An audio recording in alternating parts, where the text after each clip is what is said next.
실라와 디모데가 마게도냐로부터 내려오매 바울이 하나님의 말씀에 붙잡혀 유대인들에게 예수는 그리스도라 밝히 증언하니 아멘. 할렐루야. 네, 주님께 사랑하신 우리 모든 아데포이 교회 성도 여러분들을 주님의 환영하고 축복합니다. 어때 지난 주간 잘 지내셨습니까?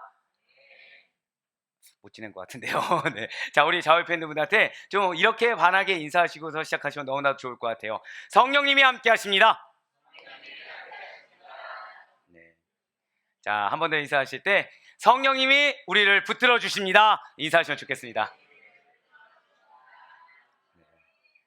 자, 우리 한 번만 더 크게 한번 이렇게 권면했으면 좋겠습니다. 우리 반드시 은혜 받읍시다.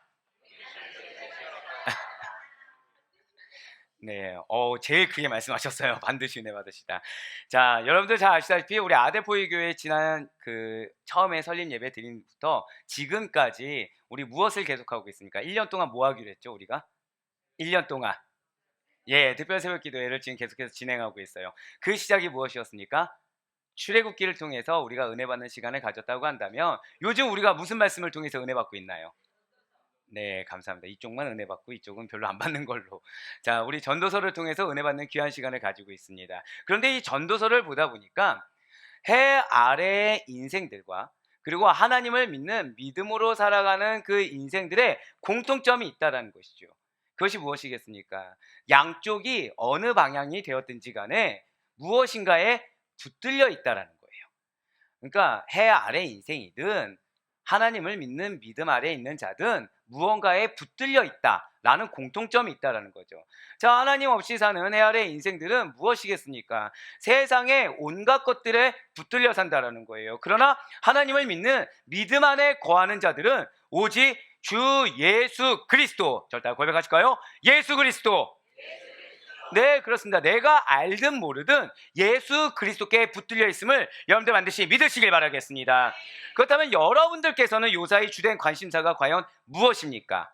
여러분들은 조금의 여유가 있다고 한다면 무엇을 위해서 시간의 활용을 하고 계시나요?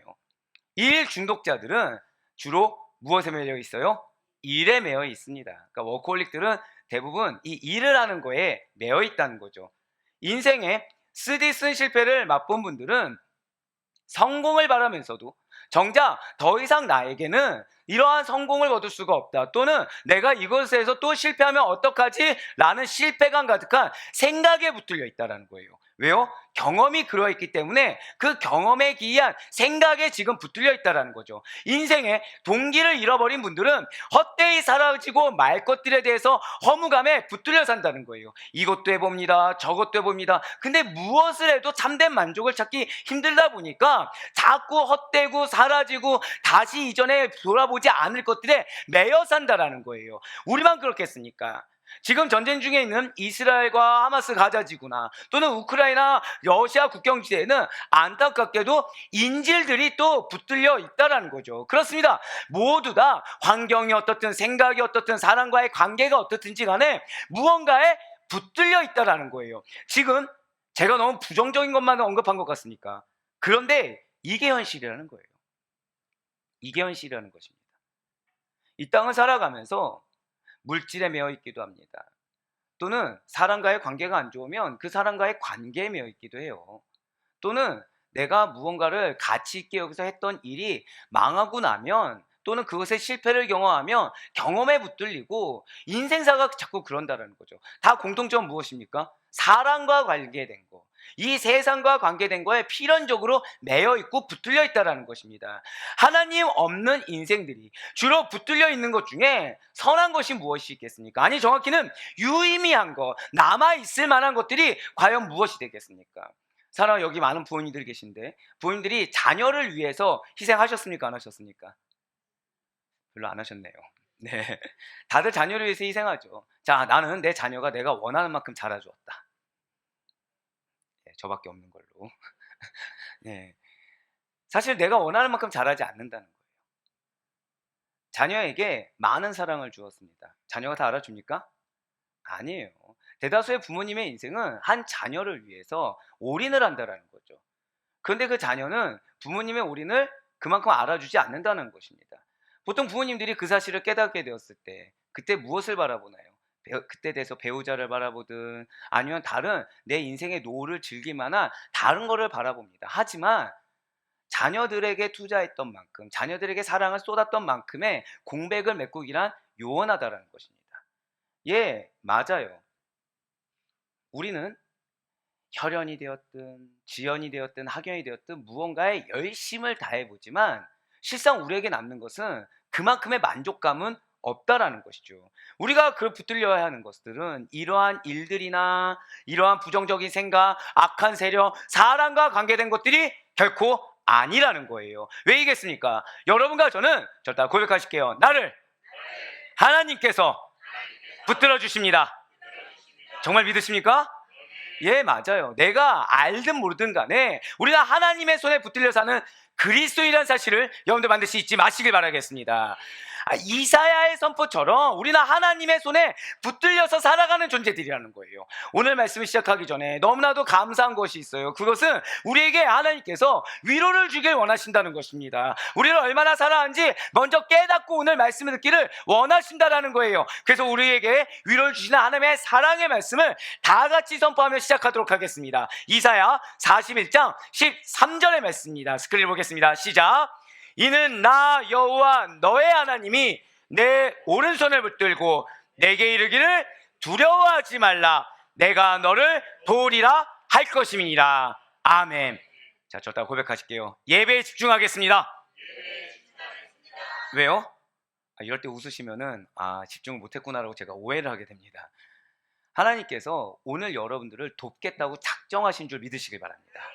시작 전에 이 말씀을 허락하셨는데 우리가 그러면 이 예배에 집중해서 하나님의 도우심을 받아야 되는 거지, 내가 내 생각하느라 그 도우심의 손길을 거절해서 무슨 유익이 우리에게 있겠습니까? 할렐루야.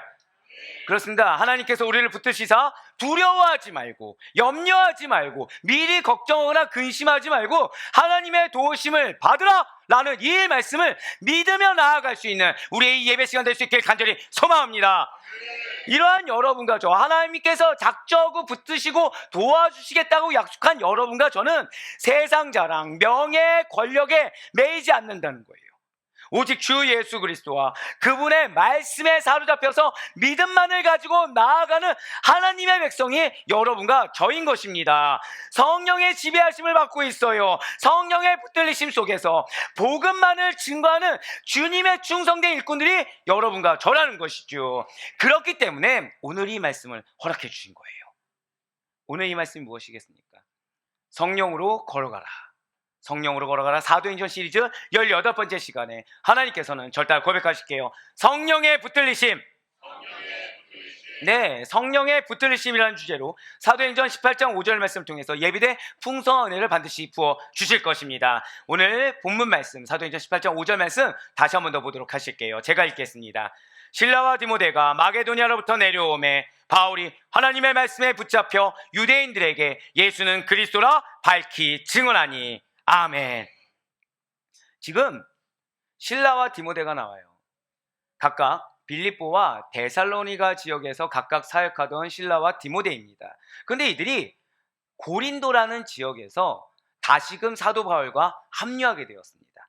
그러니까 같이 사역을 잘 하다가 한 명은 빌립보로, 한 명은 데살로니가 지역으로 가서 사역을 잘 감당하다가 다시 어느 지역에서 지금 모였다고요? 고린도라는 지역에서 다시 합류했다라는 거예요. 신라는 빌립보 교회의 소식과 모금한 헌금을 가지고 나왔습니다. 그리고 디모데는 데살로니가 교회의 기쁜 소식을 가지고 왔어요. 우리 지금 그 수요 은혜 예배 때 데살로니가 교회에 대해서 우리 듣고 있죠. 기쁜 소식을 가지고 왔습니다. 이러한 동역자들의 헌신, 이러한 동역자들의 노력으로 말미암은 기쁜 소식으로 인해서 사도 바울은 감사함으로, 기대감으로 다른 데 신경 쓰지 않고 오로지 자신에게 부여하신 복음 전파 사역에만 전념할 수가 있었다라는 거예요. 그렇습니다. 지금 사도 바울은 이러한 동역자들의 헌신도 있고 노력도 있고 기쁜 소식도 있었지만 궁극적으로 그러한 소식과는 별개로 절대 고백하실게요. 말씀. 예, 본인이 하나님의 말씀에 붙잡혀 있었어요. 본인이 말씀 전파하는 사역에 오롯이 올인을 하고 온전히 미쳐있는 상태였다는 거죠. 보통의 전도자들이 이 당시 때 어떻게 생활을 했냐면 물질의 후원을 받아서 생활하면서 사역을 감당하던 것이 일상이고 관례와도 같았습니다. 하지만 사도 바울은 그렇게 하지 않았다는 거예요. 자신이 복음을 전하는 데 있어서 이 물질의 후원을 받는 것이 복음 전파 사역에 방해가 될까봐 자신의 선교 방침에 따라서 스스로 천막 만드는 일을 하면서 자비랑 선교, 생계를 유지했다는 것이죠. 자신의 돈으로 사역을 감당해왔다는 것입니다. 왜냐하면 사도 바울에게 있어서 중요한 건 돈이 아니었다는 거예요. 사도 바울에게 있어서 중요한 건 환경이 아니었다는 거죠. 사도 바울에게 있어서 중요한 건 하나님이요, 그분의 말씀이며 복음이 전해지는 일이 사도 바울에게 가장 중요했다는 것입니다. 그렇다고 한다면 같은 동일한 그리스도인인 저와 여러분은 과연 어떻습니까? 하루 종일 나는 말씀만 생각한다. 하루 종일 나는 말씀 없는 세상을 꿈꿀 수가 없어서 말씀이 나의 전부가 되고 이 말씀을 내가 1분 1초도 안 보면 난 미칠 것 같다. 네, 네, 저도 부끄러워요. 네, 저도 부끄럽죠. 사실 그렇게 우리가 살지 못한다는 거예요. 근데 중요한 게 있죠. 아니면 그건 사도 바울이니까. 그건 성경 속 인물이지. 현실의 삶에서 누가 그렇게 살 수 있어? 그거는 성경 속에서 나오는 말씀이지 현실은 달라. 이 정도만 해도 충분히 잘 믿는 거야 라면서 은혜는 바래요.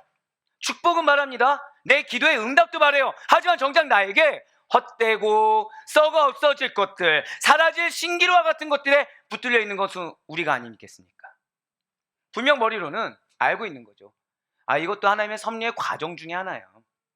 하나님 기도하시면 응답하신다고 하셨어. 하나님 날 알고 계시다고 하셨어. 이 말씀을 주신 데는 이유가 있을 거야. 이것은 그렇기 때문에 이 상황, 이 사람과의 관계, 이 말은 본질이 아니야. 나에게 중요한 것은 이런 것들이 아니야 라고 하지만 머리로는 알겠지만 마음속에 그 작디 작은 감정, 부정적인 생각, 부정적인 느낌 때문에 말씀이 온전히 역사하지 못하는 우리의 마음판은 내가 스스로 만들고 있지는 않습니까? 그래서는 안 된다는 거예요. 사랑하는 여러분들, 은혜를 사모하십니까? 정말로 축복받기를 원하시나요? 정말로 여러분들 기도가 응답되기를 원하십니까? 진정으로 변화를 바라고 진정으로 응답을 바라고 진정으로 승리를 바란다고 한다면 우리는 다른 거에 영역을 두어서는 안 된다는 거예요. 우리는 반드시 성령님께 붙잡힌 인생이 되어야 된다는 사실을 믿으시길 바라겠습니다. 여러분들 기도 제목이 무엇이죠? 내 힘으로 해결될 수 없는 걸 우리는 보통 기도합니다. 내 계획과 내 능력으로 온전히 감당 못하는 것을 우리는 기도를 한다는 거예요. 그런데 중요한 것이 있어요. 믿는 자에게 역사하는 힘이 큽니다. 믿으십니까? 우리의 믿음, 겨자씨 하나 할 만한 믿음이 이 산을 들어 저 산으로 옮길 수 있는 능력이 있음을 믿으십니까?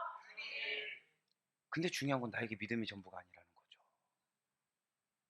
말씀 믿는다고 하는데 이 말씀 앞에서 인간적으로 해석을 하고 있다는 거예요. 이 말씀 앞에서 하나님의 말씀보다, 말씀이 능력인 걸 알아요. 말씀이 예수 그리스도인 걸 알아요. 말씀 믿는 자에게 믿음의 분량 합당하게 응답될 걸 알고 있습니다.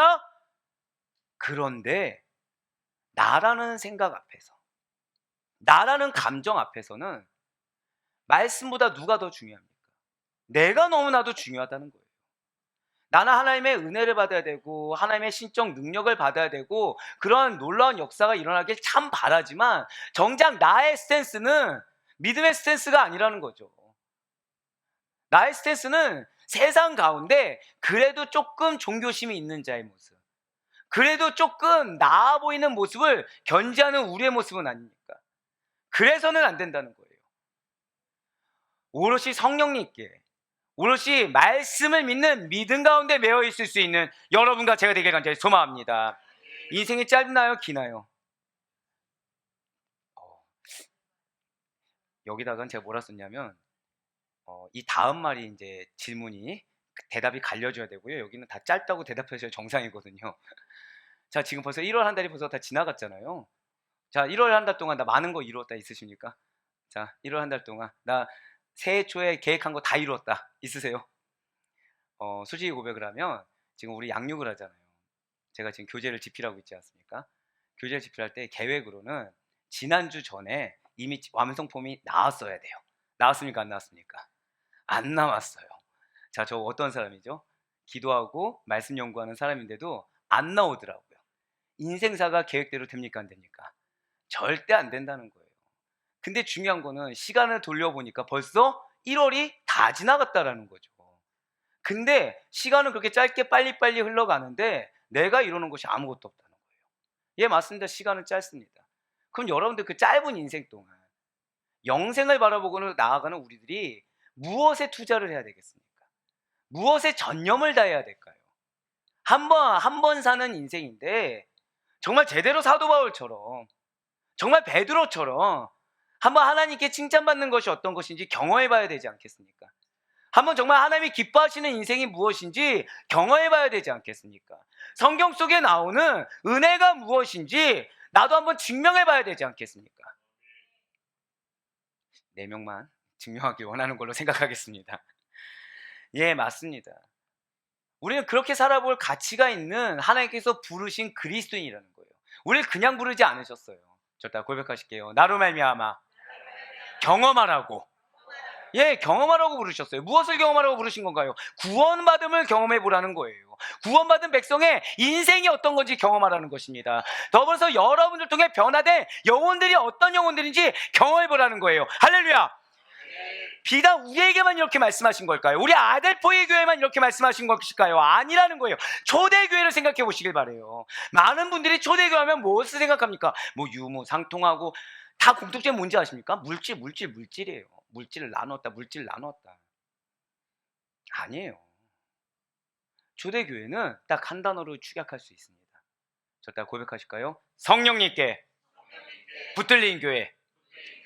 그거예요. 성령님께 완전히 사로잡힌 교회입니다. 그렇기 때문에 우리가 인간적으로 생각했을 때 목숨을 거는 일, 그랬기 때문에 인간적으로 생각했을 때 아까 말씀드린 대로 뭐 유무상통하는 일, 예배가 전부인 상황, 복음 전도를 그런 상황에서도 할 수 있는 상황, 말도 안 되는 생활을 할 수가 있었다는 거예요. 인간으로서는 이해할 수 없는 일들을 할 수 있었던 것은 단 하나라는 거죠. 초대교회 니까가 아니고요, 성령님께 붙들린 교회였기 때문에 가능했다는 사실을 잊지 마시길 바라겠습니다. 예, 맞아요. 그리고 오늘날 우리에게 그렇게 성령님께서 말씀에 붙잡힌 교회가 어떠한지를 초대교회가 증거하고 있다는 거예요. 진실로 성령님께, 진실로 말씀에 붙잡힌 인생과 교회만이 하나님과 뜻과 계획을 성취할 수 있다는 사실을 잊지 마시길 바라겠습니다. 우리는 믿음을 너무 쉽게 생각한다는 거예요. 이 정도 적당히 믿고서 이만한 역사를 우리는 바라지만 사실 그렇지 않다는 거죠. 우리가 작은 믿음이라도 하나님 역사하신 것은 맞습니다. 근데 이 작은 믿음이 99%가 불신앙이고 1%가 신앙이어도 그 1% 신앙을 보신다, 이런 뜻이 아니라는 거예요. 연약한 가운데도 불구하고, 안 좋은 환경 가운데도 불구하고, 그럴 수 없는 여건임에도 불구하고, 그럼에도 불구하고 간절히 붙드는 그 믿음, 무엇을 알아서 믿는 것이 아니라, 저 따라 고백하실게요. 나의 믿음은 간절합니다. 바로 그 고백 앞에 하나님 응답하신 줄 믿으시길 바라겠습니다. 바로 그 고백 앞에 두려워하지 말라, 내가 널 도우리라, 그 음성이 우리의 음성인 줄 믿으시길 바래요. 분명 오늘 본문의 사도 바울을 생각해 보시길 바래요. 환경이 좋았습니까? 아니에요. 오히려 내가 갖춰왔던 것을 버리고 나니까 무엇이 남았겠습니까? 나의 학력 버렸습니다. 나의 신분 버렸어요. 근데 그에게 남아있는 것이 무엇이었죠? 예수 그리스도 하나밖에 없었어요. 그런데 하나님은 어디로 보내셨습니까? 이방인의 사도로 부르심을 허락해 주셨다는 거예요. 그렇지만 그는 어떤 지역을 가든지 간에 가장 먼저 유대인들이 있는 회당을 찾아갑니다. 그래서 복음을 증거했다는 거예요. 그 유대인들에게 예수는 그리스도다 라고 증거했다는 거죠. 아니, 분명 이방인의 사도로 부름받았는데 왜 어느 곳을 가든 유대인들에게, 하필이면 사도 바울을 제일 싫어하고 있고 사도 바울을 제일 눈에 불을 켜고서 어떻게든 해야 볼까 작정하고 있는 애들에게 가서 복음을 증거할 수가 있었단 말입니까? 그리고 오늘날을 살아가는 저와 여러분들에게 예수님만이 그리스도시다, 인간의 전통이나 세상적인 것들은 그리스도가 될 수 없다라는데 어떠한 타협도 중간지도 없다라고 왜 우리들에게 사도 바울은 선포하고 있는 것입니까? 흔들림 없이 오직 복음만이, 오직 예수 그리스도만이 그리스도시다 라는 말을 어느 상황 가운데서나 어떤 누구 앞에서나 증거할 수 있는 것이 바로 여러분과 저이며, 그런 우리의 본질이 믿는 그리스도, 절대 고백하실까요? 사도 바울과 같은 그런 그리스도인이 여러분과 저란 사실을 잊지 마시길 바라겠습니다. 맞아요. 사도 바울은 이방인의 사도였음에도 불구하고 누구든지 간에 유대인이 되었던 누가 되었든 예수는 그리스도십니다. 복음을 믿으세요. 그 구원을 받으려면 예수님만을 믿어야 됩니다 라는 복음 선포를 잊지 않았습니다. 주저함이 없었어요. 그런데 중요한 거는 당시 유대인들은 믿을 수가 없었다는 거죠. 무엇을요? 자신들이 십자가에 매달려 죽인 예수가 그리스도라는 사실을 믿을 수가 없었다는 거예요. 아니요, 정확히는 인정할 수가 없었다는 거예요. 유대인들이 바라는 메시아가 어떤 자였습니까? 여러분도 너무 잘 알고 계시잖아요. 자신들의 삶을 개선해 줄 자가 필요한 겁니다. 자신들을 그동안 모욕하고 핍박했던 자들을 자신들의 발 아래 꾸릴 자가 필요한 거예요. 노예 생활을 청산할 수 있고 오히려 자신들을 억압했던 자들을 노예처럼 부릴 수 있는 자가 필요한 겁니다. 예, 더 나은, 더 좋은 행복을 가져다 줄 정치적인 메시아가 그들이 바라던 메시아였다는 거예요. 로마의 압제에서 해방시켜줄 메시아를 고대했던 것이라는 거죠. 그래서 사도 바울이 이러한 유대인들에게 대해서 이렇게 증거하고 있는 것입니다. 바로 고린도전서 1장 23절의 말씀입니다. 우리는 십자가에 못 박힌 그리스도를 전하니 유대인에게는 거리끼는 것이요 이방인에게는 미련한 것이로되. 아멘. 자, 지금 사도 바울이 어떤 복음을 증거하고 있었다고요? 십자가에 못 박힌 그리스도예요. 그런데 유대인들에게는 이것이 어떻다고요? 거리낀다는 거죠. 거북스러운 겁니다. 인정하기 싫은 거예요. 받아들이고 싶지 않습니다. 아니, 자신들이 바라던 힘있는 다윗과 같은 메시아였으면 좋겠는데, 아니 어떻게 로마의 압제에 굴복해서 십자가에 못 박힌 처형당한, 그것도 최악의 형벌을 받은 그런 자가 메시아란 말이냐. 항변하고 싶다는 거죠. 맞습니다. 유대인들에게 있어서 십자가에 못 박힌 예수 그리스도란 존재는 저주의 상징이에요. 수치의 상징이에요. 그냥 십자가에 못 박혀 죽은 범죄자에 불과한 것이지 자신들이 고대하던 메시아가 아니었다라는 것입니다. 그래서 사도 바울이 전하는 복음을 받아들일 수가 없어요. 왜요? 십자가에 못 박힌 예수가 그리스도라는 사실을 인정하면 누가 틀린 것입니까? 자신들이 틀렸다는 걸 인정해야 돼요. 자신들이 틀렸고 자신들의 기득권도 다 헛된 거라는 걸 인정해야 됩니다. 그래서 너무나도 거슬려요. 너무나도 거리끼는 것입니다. 그런 사실은 있어서도 안 되고 단 한 명이라도 믿는 자가 존재해서도 안 된다는 거죠. 사랑하는 우리 아대포교회 성도 여러분들, 만약에 어떤 한 사람에게 매우 거리낀 일이 있다고 생각해 보시기 바라요. 아니, 어떤 한 사람이 여러분들 지인이라고 생각해 보시기 바랍니다. 좀 더 한번 디테일하게 들어가면 여러분들 배우자 또는 여러분들 부모님, 여러분들 가족 중에 한 사람에게 무언가 거리끼는 일이 있다고 한번 생각해 보시길 바래요.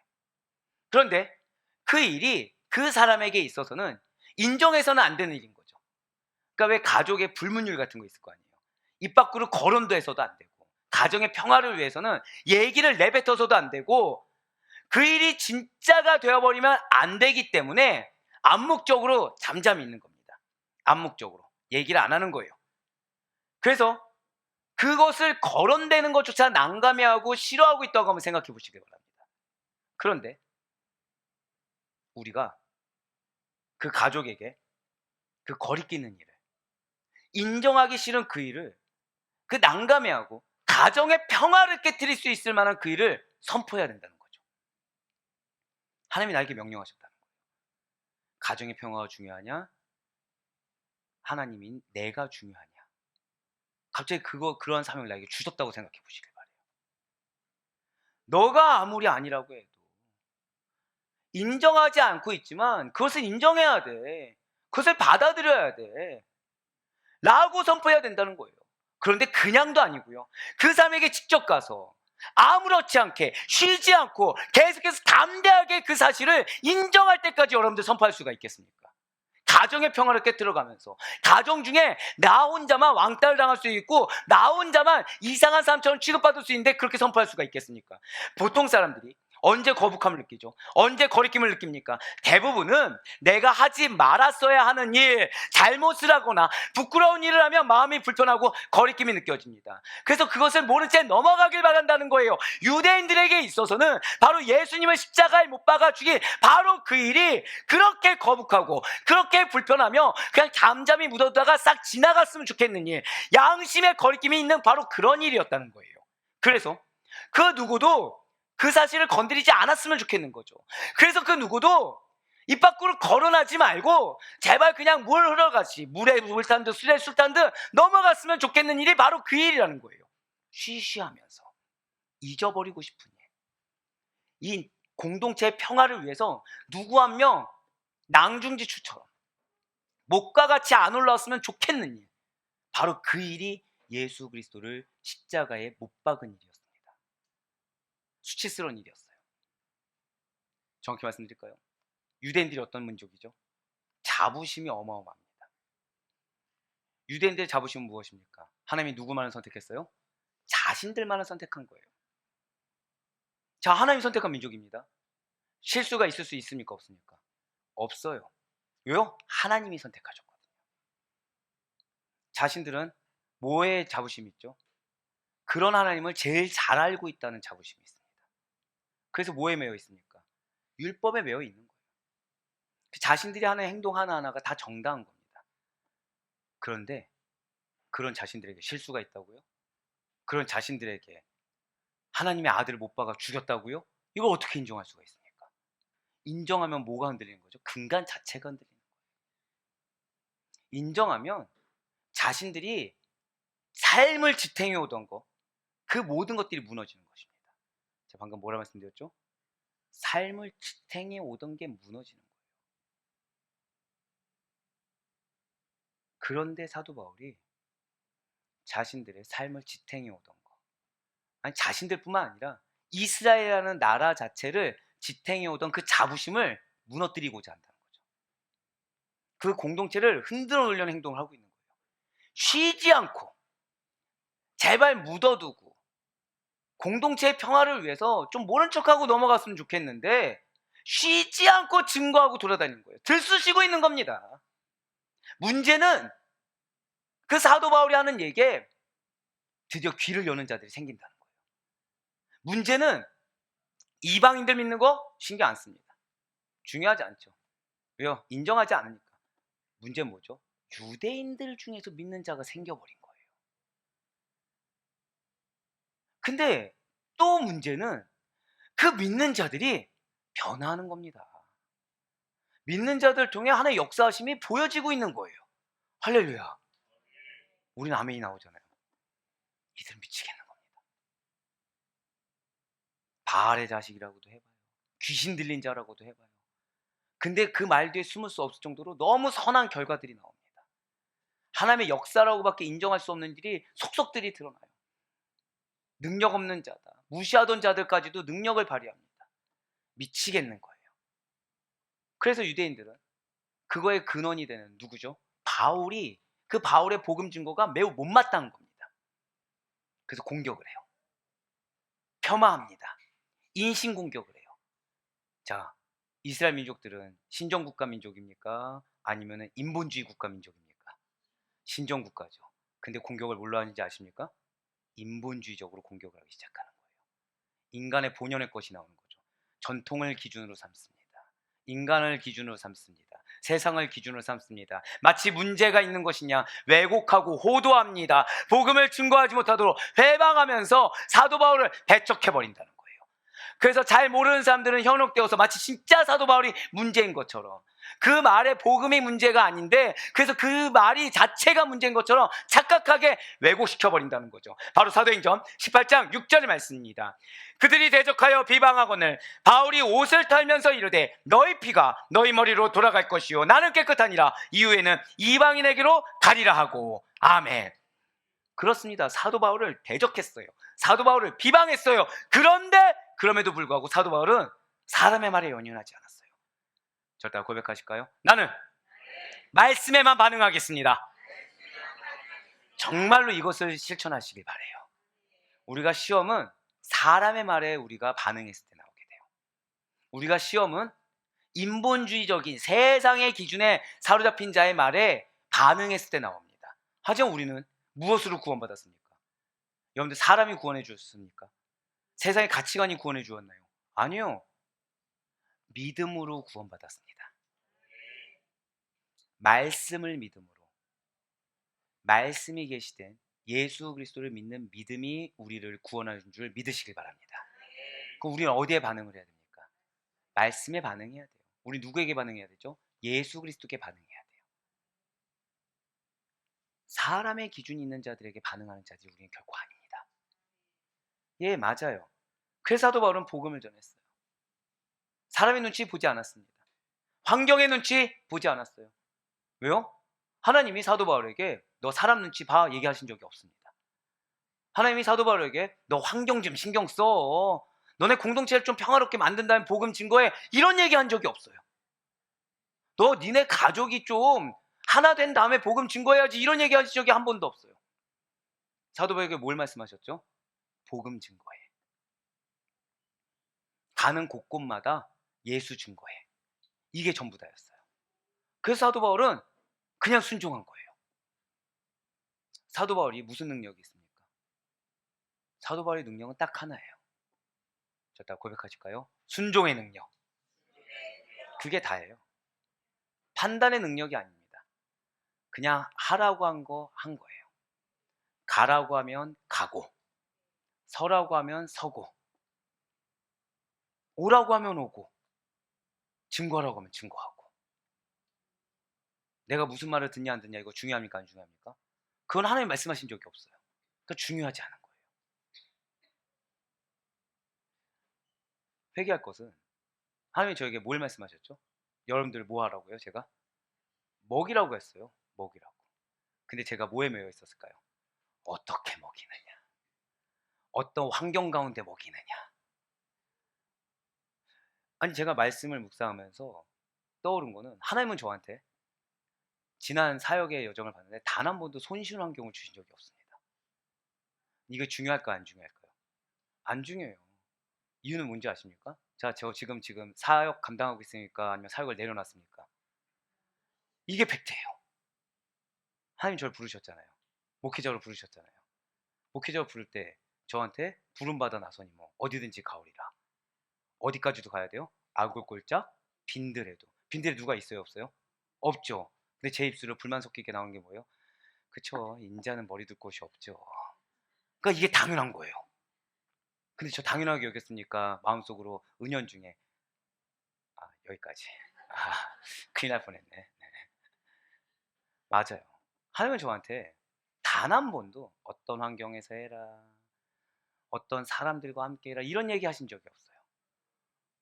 하나님은 여러분들한테 단 한 번도 누구와 함께 해라, 누가 알아준다 얘기하신 적이 단 한 번도 없어요. 근데 하나님은 딱 하나 약속하셨다는 거죠. 오늘 서론에 뭐라고 말씀하셨습니까? 이사야 말씀으로 두려워하지 말라고 하셨어요. 이유는 하나입니다. 저를 따라 고백하실게요. 하나님께서 나를 도우십니다. 아멘. 그게 전부예요. 누가 날 공격하면 어떻습니까? 날 도우시는데. 누가 내 뜻대로 움직여주지 않으면 어떻습니까? 날 도우시는데. 내 기도한 대로 지금 변화가 안 되면 어떻습니까? 날 도우시는데. 하나님의 뜻대로 이루어질 줄 믿으시길 바랍니다. 예, 맞아요. 이처럼 성령님께 붙들린 사람은, 하나님의 말씀에 매인 사람은 담대하게 복음을 증거할 수가 있는 것입니다.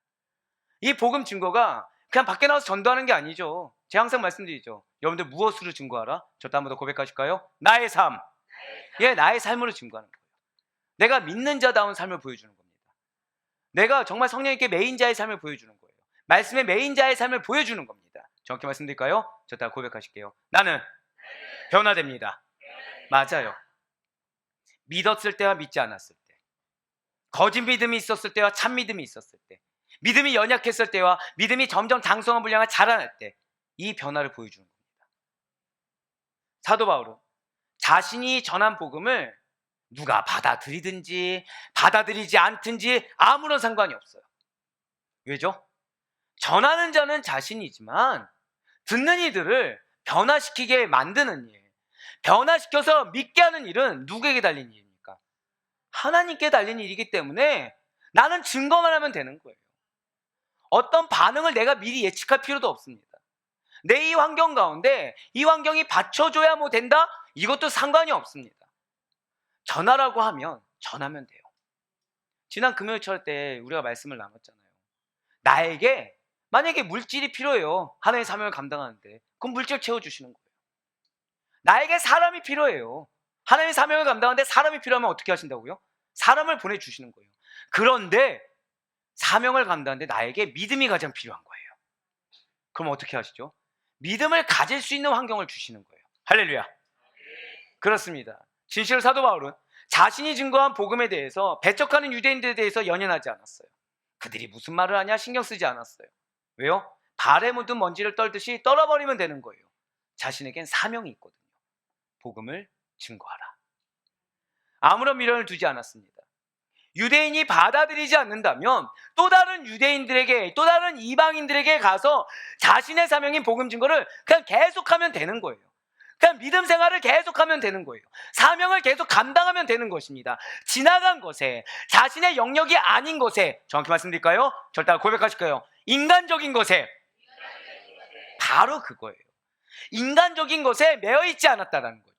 세속적인 것에 매여있느라 본질을 놓치지 않았다는 것입니다. 분명 사도 바울은 복음에 대해서 강박한 마음을 가지고 있는 이 고린도 지역의 유대인들에게 구원의 길을 제시했습니다. 그냥 제시했나요? 들끓는 마음을 가지고, 애절한 마음을 가지고, 제발 변화되게 말하는 간절한 마음을 가지고 구원의 길을 제시했어요. 그에 대한 응답이 무엇이었습니까? 배척이었어요. 회방이었어요. 호도였어요. 왜곡이었어요. 그렇지만 그는 좌절하지 않았어요. 실망하지 않았어요. 집착하지 않았습니다. 이것 때문에 그랬나? 지금 좀 더 미뤄줘야 되나? 좀 이런 걸 좀 내가 준비를 했어야 되나? 복음이 능력입니다. 순종이 능력입니다. 여러분들이 말씀에 매여 있으면 거기에서 능력이 임한 줄 믿으시기 바라겠습니다. 내가 왜 집착하는지 아십니까? 내가 왜 연연하는지 아십니까? 내가 믿음이 없기 때문이에요. 여러분들 먼저 믿으셔야 돼요. 무엇을 믿어야 될까요?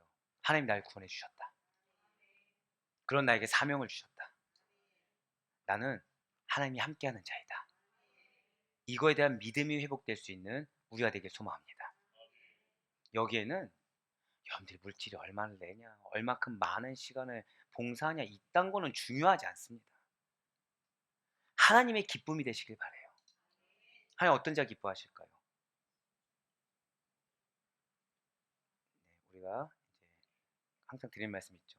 팝송을 알지만 가사를 모를 때 나온 것처럼 네. 믿음이 제일 중요해요. 믿음이 제일 중요합니다. 그래서 제가 여러분들에게 체험받으라고 말씀드리죠.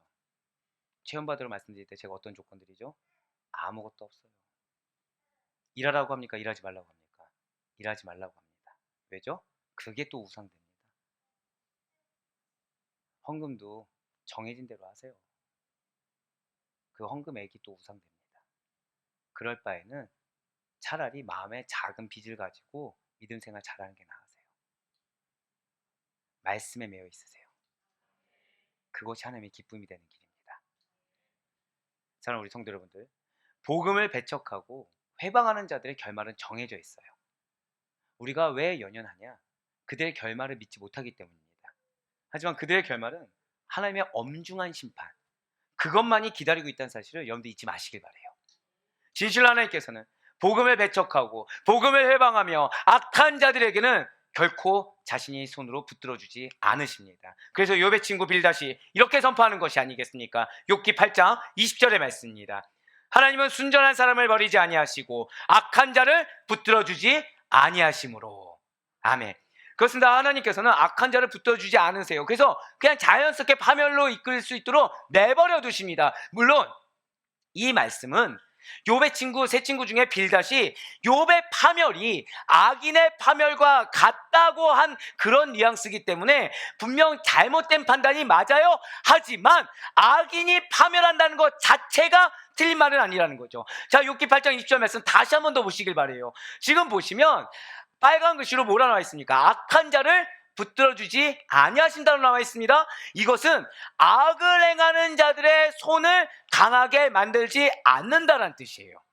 자, 히브리어에서 손이 무엇을 뜻합니까? 능력을 상징합니다. 권력을 상징해요. 즉 악을 행하는 자들에게는 하나님께서 어떠한 능력을 주지 않으십니다. 어떠한 권력을 주지 않으십니다. 어떠한 강하게 하는 힘을 얻을 수 있도록 도와주지 않으십니다. 바로 이런 뜻이 된다는 거예요. 그렇습니다. 악을 행하는 자들에게는요, 하나님께서 강하고 형통한 삶을 허락하지 않으세요. 잠깐은 형통해 보일 수가 있겠죠. 잠깐은 강하게 보일 수가 있겠죠. 하지만 그들의 내면을 우리는 알 수 없어요. 그들의 결말을 알 수가 없다는 거예요. 감사하게도 그래도 이제 회사 생활을 했었잖아요. 그러다 보니까 이 신학을 한다고 했을 때 많은 이제 그래도 클라이언트들하고 얘기를 해본 적이 있습니다. 근데 믿는 자든 믿지 않는 분이든 동일한 부탁이 있어요. 뭘까요? 자신과 가족을 위해서 기도해 달라는 거예요. 그래서 물어봤습니다. 아, 그래도 이게 재계에서 이 정도신데 걱정이 또 뭐가 있겠습니까? 자녀들도. 그랬더니 그게 아니에요. 그게 아닙니다. 왜 아닐까요? 100억이 있든 200억이 있든 다 불안불안하세요. 불안불안한 거예요. 여기서 아멘 나오신 분은 제가 오해하게 됩니다. 아, 그분이 100억의 자산가구나. 그분이 200억의 자산가구나. 네. 지워버려야지. 네. 불안불안하신 거예요. 물질이 불안불안합니다. 이게 많다고 여겨지지 않는 거예요. 또 뭐가 불안할까요? 자식이 하버드든 옥스퍼드든 불안불안합니다. 자, 결혼을 했든 안 했든 불안해요. 왜요? 어떤 배우자가 오느냐에 따라서 이 재산을 날려먹을 수 있다 생각을 합니다. 자, 결혼하신 분들이 있어요. 또 불안합니다. 뭐가 불안할까요? 손자를 또 잘 교육시킬까가 불안합니다. 왜요? 이 손자가 또 자신이 잘 읽어놓은 거를 날려먹을까 불안합니다. 다 뭐에 관련 있죠? 다 물질. 뭐가 됐든 물질. 그 다음 고민이 뭘까요? 건강이 걱정됩니다. 건강. 말로는 자녀들에게 짐이 되지 않기를 원한대요. 근데 결론은 자녀를 믿지 못합니다. 이 기업을 누가 잘 이뤄야 돼요? 나만큼 잘 이룰 자가 없다고 생각하는 거예요. 자, 가족을 믿습니까? 안 믿습니까? 안 믿어요. 다 중심은 뭐가 있죠? 물질. 내가 이뤄놓은 세상의 기업. 해결이 안 되는 거예요. 해결이 안 되는 거예요. 그럼 뭘 두고 기도해달라는 걸까요? 이것이 견고하게 영영이 자자손손 자기의 이름을 기억할 수 있도록. 결론은 그거예요. 결론은. 그 기도가 나올까요? 안 나올까요? 안 나옵니다. 아, 그분들 위해서 기도하고 있어요. 지금도. 뭘 두고 기도할까요? 맞아요. 제발 구원받게 해달라고. 제발 구원받아서 구원의 길에 방해가 되는 이 갑옷들 좀 다 제거 좀 해달라고. 자녀들을 믿지 못할 대상으로 보고 있죠. 그렇게 봐서는 안 되죠. 무엇으로 봐야 됩니까? 하나님께서 보내주신 자녀. 자녀를 통해서 도전받을 수 있습니까? 없습니까? 아, 한번 자, 절대 고백하실까요? 나의 자녀는 하나님의 자녀입니다. 나도 도전받습니다. 네, 느끼셨죠 지금? 아, 예, 우리 회개합시다. 예, 맞습니다. 세상에 아무리 권력자들이라고 하더라도, 강해 보이고 형통해 보이는 자들이라고 하더라도 이 불안감과 근심에서 헤어나올 수 없다는 거예요. 믿음이 없으니까, 자신의 이웃 삶에 대해서 자신을 할 수가 없으니까 좀 더 오래, 좀 더 강건하게, 좀 더 형통하게, 좀 더 견고하게. 시간이 지나도 그건 해결되지 않아요. 믿음이 없는데, 구원을 못 받았는데 무엇이 해결되겠습니까? 계속 불안한 요소들의 천지죠. 예, 맞습니다. 하나님 안에서 경험되어지는 능력, 힘, 누리지 못하니까 불안해하는 거예요. 누리지 못하니까 염려와 걱정 가운데 뼈가 쇠해지는 것을 경험하는 것입니다. 왜요? 악한 자들, 믿지 않는 자들은 권능의 말씀을 배척하는 자들이요 회방하는 자들이기 때문인 것입니다. 그러니 당연히 말씀이 이끄는, 절대 고백하실게요, 형통하고 평탄한 삶, 이걸 믿으셔야 돼요. 말씀이 이끄는 형통하고 평탄한 삶과는 멀어질 수밖에 없다는 거죠. 이에 관련해서 여호수아 1장 8절 말씀 한번 보시길 바랍니다. 이 율법책을 내 입에서 떠나지 말게 하며 주야로 그것을 묵상하여 그 안에 기록된 대로 다 지켜 행하라. 그리하면 내 길이 평탄하게 될 것이며 내가 형통하리라. 거꾸로 말씀드릴까요? 내가 형통하기를 원한다면, 내가 평탄하기를 원한다면 지켜 행해야 돼. 무엇을 지켜 행합니까? 말씀이 기록된 대로 다 지켜 행하면 돼. 주야로 묵상해야 돼. 너의 입에서 떠나지 않게 해야 돼. 그렇게 되면 어떻게 된다고요? 평탄하게 된대요. 그러면 형통하게 된다는 것이죠. 진실로 평탄한 길을 원하십니까? 정말로 형통한 길을 원하십니까? 말씀이 여러분들의 최소한 입에서 떨어지지 않기를 간절히 소망합니다. 여러분들의 삶에서 말씀이 실천될 수 있게 간절히 바라요. 말씀을 다 지켜 행하는 자들에게는 하나님께서 당신의 강한 팔로 붙드시사 평탄하고 형통한 길로 인도하실 것을 확신하시길 바라겠습니다. 진실로 우리 안에 내주하시는 하나님과 동등되신 성령님께서는 여러분과 저를 도와주시사 생명의 길로 갈 수 있도록 도우시며 인도하시는 분이시라는 거예요. 그래서 시인이 이렇게 고백하고 있습니다. 시편 54편 4절의 말씀입니다. 하나님은 나를 돕는 이시며 주께서는 내 생명을 붙들어 주시는 이시니이다. 아멘. 그래서 지금 시편 기자는 말씀만이 우리 인생의 축복과 영원한 생명의 소망이 된다는 것을 너무 잘 알고 있었어요. 그래서 말씀에 붙들린 삶을 간절히 바라고 있다는 거죠. 어떻게 해요? 시편 119편 105절과 116절의 말씀입니다. 주의 말씀은 내 발의 등이요 내 길의 빛이니이다. 주의 말씀대로 나를 붙들어 살게 하시고 내 소망이 부끄럽지 않게 하소서. 아멘. 소망이 있는 우리들에게 희망을 주는 메시지예요. 무엇입니까? 내 소망이 부끄럽지 않게 되는 거. 결국 여러분들이 소망을 바래요. 기도해요. 근데 이것이 응답되지 않아서 부끄러운 것이 아니라 응답이 된다는 거죠. 어떻게 해요? 말씀대로 여러분들이 붙들릴 때, 말씀대로 붙들린 삶을 살아갈 때 여러분들의 그 간절한 간구의 제목이 부끄러움의 기도가 아니라 감사의 기도, 확신의 기도, 자랑의 기도가 되는 줄 믿으시길 바라겠습니다. 사랑하는 우리 성도 여러분들, 악한 세대와 악인들과 사단들이 득세하는 이 세상 가운데 우리에게 승리를 주는 것이 과연 무엇이겠습니까? 오직 복음이라는 거예요. 구원과 영생으로 인도하는 하나님의 말씀만이 우리에게 승리를 주는 줄 믿으시길 바라겠습니다. 분명 우리는 매일의 삶 가운데 믿는 자들만이 누리는 힘과 능력, 그 은혜를 받고자 성령 충만을 구해요. 성령님께서 불안정한 나보다 더 완벽하신 성령님께서 나의 삶을, 나의 모든 인생을 완전하고도 완벽하게 지배해 주시기를 간절히 바란다는 거죠.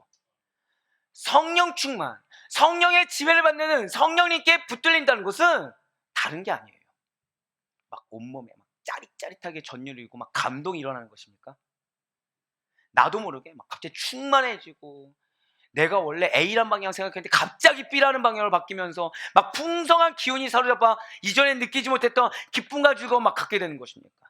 막 성령 충만하니까 응답되지 않았던 것이 나도 모르게 기도하지 않았는데 막 갑자기 응답되는 것을 경험하는 것입니까?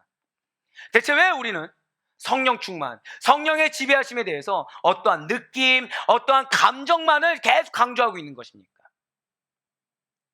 표면적이고도 인간적인 것에 집착해서는 안 돼요. 성령님을 내가 왜곡하거나 편협하게 봐서는 안 됩니다. 잘 기억하시기 바라요. 성령님께 붙들린 삶은 하나님의 말씀에 따라 절대 고백하실게요. 순종하는 삶, 변화된 삶, 그걸 잊지 마시기 바라요. 성령님께 붙들리잖아요. 그러면 나도 모르게 할 수 없는 순종을 하는 것입니다. 성령님께 붙들리잖아요. 나도 모르게 내가 하지 않았던 행동들로 변화되게 되는 것입니다. 그래서 사도 바울이 이와 관련해서 이렇게 선포하고 있어요. 바로 에베소서 6장 17절의 말씀입니다. 구원의 투구와 성령의 검, 곧 하나님의 말씀을 가지라. 지금 하나님의 말씀이 뭐라고 나와 있죠?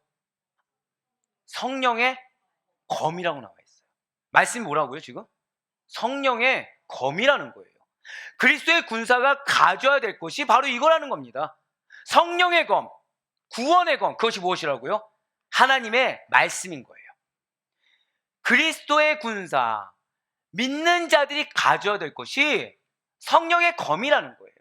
말씀이라는 것입니다. 진실로 성령님께서는 말씀의 능력을 부여하십니다. 그래서 우리의 혼과 영과 관절과 및 골수를 쪼개기까지 하시며 여러분들의 마음, 여러분들의 생각, 여러분들의 뜻을 감찰하세요. 히브리서 저자가 분명히 우리에게 그래서 이렇게 선포하고 있는 것이 아니겠습니까? 히브리서 4장 12절부터 14절까지의 말씀입니다.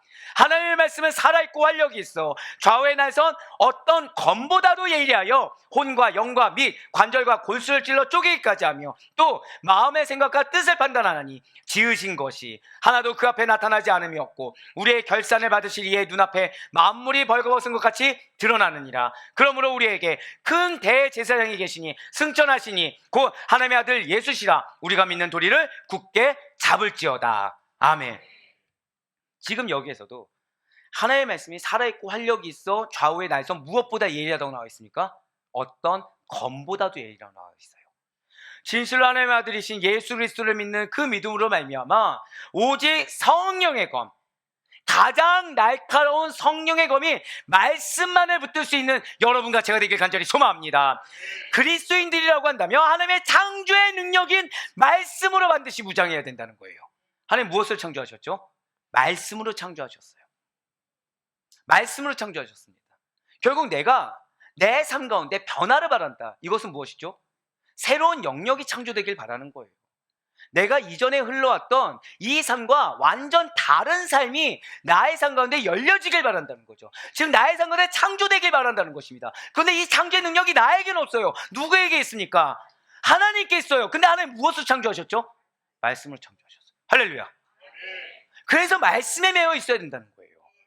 그런데 중요한 것이 있어요. 여러분들의 삶이 전쟁터입니까? 아니면 평화롭습니까?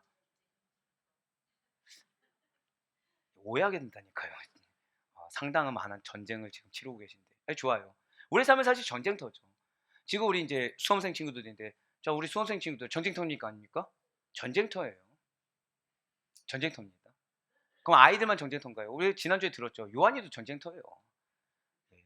2살 배기부터, 1살 배기부터, 지금 나이 많으신 분들까지 다 전쟁터입니다. 전쟁터에 맨손으로 가실 건가요? 검을 들고 가야겠죠. 여기서 총이라고 말씀하시면 안 돼요. 우리 성경대로. 성경대로. 검을 들고 가야겠죠. 근데 그 검이 무엇이라고요? 말씀이라는 거예요. 말씀이라는 거예요. 성령의 검이 무엇이다? 절대 고백하실게요. 성령의 검은 하나님의 말씀입니다. 그래서 말씀을 모르는 게 자랑이 아닙니다. 그래서 말씀에 무지한 것이 자랑이 아니에요. 어떻게 이 말씀을 다 아냐? 그냥 믿어야지. 이게 결코 맞는 답이 아닙니다. 사랑하는 여러분들, 성경은요, 우리가 알아들을 수 있는 언어로 계시한 것입니다. 우리가 알아들을 수 없으면 허락하지 아니하셨어요. 근데 이 말씀이 단순하지가 않아요. 교리란 걸 담고 있고 하나님의 계획이 담겨 있으며 뜻이 담겨 있고 의미가 담겨 있어요. 우리가 왜 양육받죠? 말씀을 잘 알기 위해서입니다. 누구 위한 건가요? 여러분들 위한 거예요. 여러분들의 허다한 영적 전투 가운데 승리하라고 말씀을 잘하는 겁니다. 그 가운데 여러분들의 삶의 변화를 맛보라고 말씀을 잘 아시는 것입니다. 예, 맞아요. 하나님의 능력은 성령의 검인 하나님의 말씀을 통하여 나타난다는 사실을 평생 잊지 마시길 바랍니다. 그래서 내가 말씀을 소홀히 하려고 할 때, 내가 지금 패배하려고 작정했구나. 내가 지금 변화를 원한다고 하면서 그냥 무의도식하는 상태에서 알아서 변화가 되기를 원하고 있구나. 하나님은 나에게 길을 제시해 주셨는데 이 길을 내가 굳이 따르지 않고 있구나라고 분별하시길 바래요. 허다한 영적 싸움부터 하나님께서는 여러분에게 넉넉히 승리할 수 있는 길을 주셨음을 믿으시길 바라겠습니다. 그렇습니다. 사도 바울은 다른 것에 힘입은 것이 아니에요. 성령의 검, 바로 말씀이 주는 능력을 힘입어서 타락이 판치고 있는 고린도 지역에서 강력하게 복음을 증거할 수가 있었던 것입니다. 여러분들, 나의 상황만 지금 험악하다고 생각해서는 안 돼요. 나만 지금 힘겨운 상황이라고 생각해서는 절대 안 된다는 거죠. 왜요? 분명 고린도 지역은 마게도냐와 로마 전 제국을 복음하는 데 있어서 전략적인 요충지였습니다. 복음이 전 세계적으로 전파하기 위해서 반드시 복음이 전해져야 할 곳이 바로 고린도 지역이었다는 거죠. 왜 이겠습니까? 고린도가 어떤 도시이기 때문에 이렇게 중요하다고 말씀드린 것이니까 당시에 무역의 중심지였다는 거죠. 사람들이 부를 축적했어요. 그래서 고린도 지역 하면은 도덕적으로 타락했습니다. 성적 쾌락이 가득한 도시였어요. 그래서 제가 원문 말고 이 헬라 당시의 문학을 좀 봤는데 욕이 나옵니다. 거기. 욕이 뭔지 아십니까? 너 고린도 사람 같아. 이게 욕입니다. 이게 진짜 나와요. 성경 말고요. 문학에서도 나옵니다. 너 고린도 사람 같아. 그럼 싸움이 나는 거예요. 이게 무슨 뜻인지 아십니까? 너 굉장히 음탕하구나. 너 굉장히 방탕하구나. 너 인생 말종이구나. 이런 말이에요. 그러니까 어느 정도로 이 고린도 지역이 타락했는지 아시겠죠? 그러니까 욕에 등장할 정도로 고린도 지역이 그렇게 타락했다는 거예요. 그런데 사도 바울이 어디서 복음을 증거했다고요? 이런 데서 증거한 거예요. 그러니까 최악의 상황에서 증거한 겁니다. 복음은커녕 선하게 사는 것 자체가 불가능한 곳, 그러니까 도덕적인 윤리를 단 하나도 지키기조차 불가능한 곳에서 가장 거룩하고도 가장 신실하며 가장 성결하게 사역을 감당했어야 된다는 거예요. 가능할까요? 불가능할까요? 인간적으로는 불가능하다는 거죠. 그럼 그런 지역에서 사람들 어느 정도 마음이 합해야 되니까 그 문화를 잘 적용해야지란 말을 적용할 수 있을까요? 그럼 타락해야 되는데? 복음은요, 인간적인 면모로 증거할 수 있는 것이 결코 아닙니다. 복음은 하나님의 능력으로 증거하는 거예요. 맞습니다. 인구 75만 명의 대도시예요. 무역과 상업의 중심지이며, 왜 그거 있잖아요. 사람들은 욕하는데 그곳에서 사는 부를 부러워하는 거. 그런 곳. 고린도 지역의 특성을 활용해서 사도 바울은 복음의 확장을 꾀하고자 했다는 거죠. 그리고 사도 바울은 이러한 고린도 지역에서 약 1년 반을 머무릅니다. 자신의 본질을 흐트러지지 않았어요. 오히려 더 본질을 견고하게 지켰습니다. 감사하게도 사역의 결실까지도 맺게 되었습니다. 여러분들에게도 반드시 사역의 결실이 맺혀지게 될 것을 믿으시길 바랍니다. 내 환경의 유무가 아니에요. 어떤 사람이 있느냐가 아니에요. 하나님이 여러분들을 택하셨다고 한다면 절대 고백하실게요. 나의 기업은 반드시 이루어집니다. 믿으시길 바랍니다. 바로 사도행전 18장 8절부터 10절까지의 말씀이 이것을 증거하고 있어요. 또 회당장 그리스보가 온 지방과 더불어 주를 믿으며 수많은 고린도 사람도 듣고 믿어 세례를 받더라. 밤에 주께서 환상 가운데 바울에게 말씀하시되 두려워하지 말며 침묵하지 말고 말하라. 내가 너와 함께 있으며 어떤 사람도 너를 해롭게 해롭게 할 자가 없을 것이니 이는 성중에 내 백성이 많음이라 하시더라. 아멘. 이 말씀이 여러분들에게 얼마나 위로가 되냐면요. 자, 8절 말씀부터 다시 한번 보실게요. 8절 말씀 보면 수많은 고린도 사람들이 믿었습니까? 안 믿었습니까? 믿었어요. 믿고 어떻게 됐다고요? 세례를 받았어요. 근데 그 다음에 하나님 뭐라 말씀하시죠? 두려워하지 말래요. 이게 왜 우리에게 위로냐면, 자, 지금 바울에게 결실이 있습니까? 없습니까? 있는데 마음에 뭐가 있어요? 여전히 두려움은 있어요. 그럼에도 불구하고 걱정이 있어요. 근데 하나님 뭐라고 말씀하세요? 침묵하지 마. 두려워하지 말고 침묵하지 말고 말해. 10절 말씀 보세요. 널 해롭게 할 자가 없어. 너의 영역에 내 백성이 많아. 이 말씀이 여러분들이 향한 말씀이에요. 하나님은 여러분들에게 은혜를 주셨습니다. 난 과거에 은혜 받아본 적이 한 번도 없다. 있으십니까? 아니요, 우린 있어요. 근데 우리 마음에 두려움이 있습니까? 없습니까? 있어요. 염려 있습니까? 없습니까? 있어요. 여전히 내 생각 있어요? 없어요? 있어요. 근데 하나님 지금 질책하지 아니하세요. 뭐라 말씀하십니까? 두려워하지 마. 내 백성이 너희 주변에 많아. 이 말씀에 위로받을 수 있는 우리가 되길 바랍니다. 사랑하는 우리 성도 여러분들, 진실로 여러분과 제가 성령님께 붙들림 바 된다면 더 이상 사람의 말을 신경 쓰지 않을 수가 있게 돼요. 환경에 연연하지 않습니다. 사람의 눈을 의식하느라 나도 모르게 거짓을 일삼지 않게 돼요. 세상을 두려워하지 않게 되는 것입니다. 그러니 우리는 다른 것이 아니라 오직 성령님께 붙들려야 돼요. 오직 하나님의 말씀에 붙들려야 하는 것입니다. 그리고 우리는 말로 행동으로 침묵하지 말아야 돼요. 우리 주님께서 성령님께 붙들린 자들과 함께 하시사 대적으로 떠오는 온갖 핍박과 어려움을 능히 이기게 하시고 생명을 보호하시며 승리케 하신다는 사실을 반드시 믿으시길 바랍니다. 겠습니다.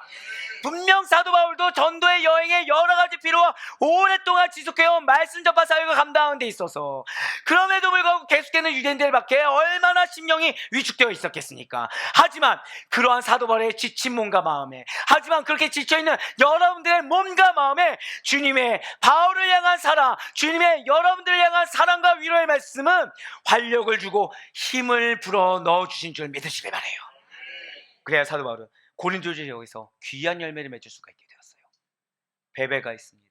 더디오가 있어요. 에라스도가 있어요. 구아도가 있습니다. 글로에가 있어요. 가이오가 있어요. 스테바나가 있어요. 부드나도가 있어요. 아가이고가 있어요. 다 누구입니까? 고린도 출신 일꾼들의 이름이에요. 로마서와 고린도전서 곳곳에 이들의 이름이 곳곳마다 다 기록되어 있는 겁니다. 그런 이들에게 사도 바울은 오직 복음만을 증거했어요. 오직 성령의 것 말씀만을 가르치게 전념하였습니다. 사도행전 18장 11절의 말씀입니다. 1년 6개월을 머무며 그들 가운데서 무엇을 가르쳤다고요? 이거예요, 이거. 다른 거 하지 않았어요. 하나님의 말씀만을 가르쳤어요. 다른 거 하지 않았어요. 말씀만을 전했어요. 이게 능력의 증거입니다. 여러분들 성경 믿으십니까? 이걸 믿으세요. 아, 말씀의 능력이 있구나. 말씀의 수많은 결실이 있구나.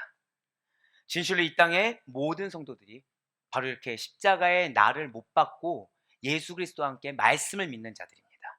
그렇기 때문에 우리가 안고 서는 것, 머물고 떠나는 것은 오직 말씀을 위해, 오직 사명을 위해 결정되어야 된다는 사실을 잊지 마시길 바라겠습니다.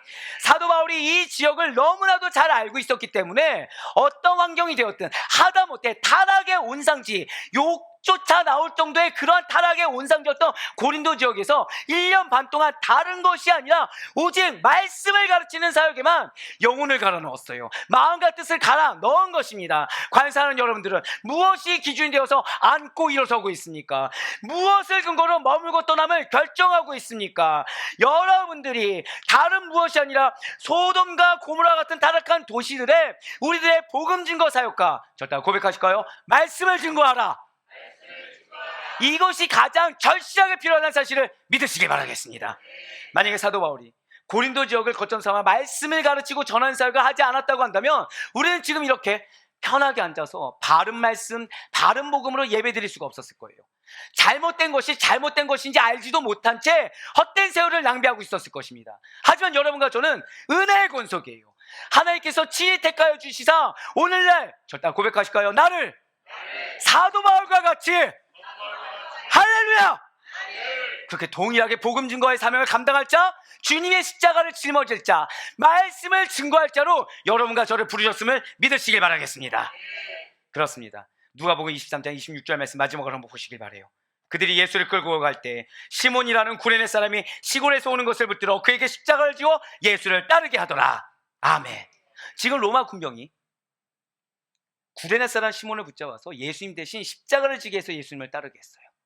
근데 감사한 거는 이 시몬이 원했든 원하지 않았든 예수님 대신 십자가를 졌더니 이름이 기록됐습니까? 안 됐습니까?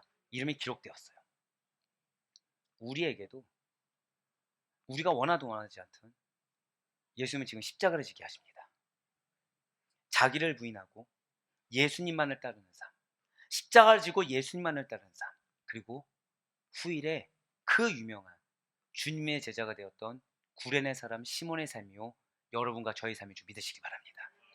어쩌면 이 자리에 앉아 계신 분들 중에선 십자가를 모면하고자 노력하신 분이 있을 수도 있어요. 우리 중에 과연 누가 내가 십자가 한번 져보겠습니다 할 자가 누가 있겠습니까? 그런데 중요한 것은 우리에게 결정되어 있는 결말이 있어요. 저 다 고백하실게요. 나의 이름은 이미 기록되었습니다. 이게 팩트예요. 성령님께 붙들린 자는 말씀의 매인 삶을 살아갑니다. 말씀이 인도하신 대로 말씀을 삶의 최우선순위에 두고 말씀이 가라하는 곳에 가고 말씀이 머물라 하는 곳에 머물며 말씀이 십자가 지라고 한 곳에서 십자가를 지는 삶을 사는 것입니다. 그래서 사랑하는 여러분들, 말씀이 있는 곳에, 복음이 있는 곳에 여러분과 저의 마음과 전존이 철저하고도 강력하게 흔들림 없이 머물 수 있길 간절히 소망합니다. 말씀이 있는 곳에만 오늘 우리들의 발걸음이 임할 수 있길 바라요. 성령의 검 말씀이 저와 여러분을 형통하고도 평탄한 삶, 구원과 영생이 보장된 인생으로 이끌고 계심을 믿으시길 바라겠습니다. 그래 바랍고 없기는 오직 성령의 붙들리심 안에서 허랑방탕하고 누수되는 인생이 아니라 하나님의 놀라운 사랑과 하나님의 그 놀라운 예수 그리스도의 충만한 은혜가 가득한 평강 가운데 거하시는 말씀의 강력한 검으로 승리하는 삶을 살아갈 수 있는 우리 모두가 될 수 있기를 주님의 이름으로 간절히 축원합니다.